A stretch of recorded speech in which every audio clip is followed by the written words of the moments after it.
الحياة تستمر رغم كل الظروف الصعبة اللي تمر علينا.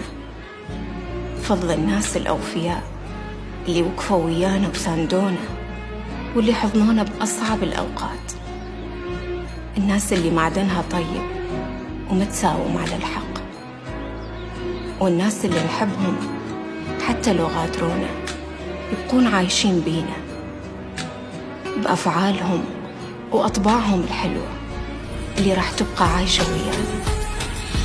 ولازم ننقل صفاتهم ومحبتهم وصدقهم، بس هالدنيا كل ما بيها تصعب والناس تقسى والظلم يطغى، وإحنا واجبنا نتعلم من ماضينا حتى نصلح المستقبل. لا تكن لينا فتعصر، ولا تكن قاسيا فتكسر.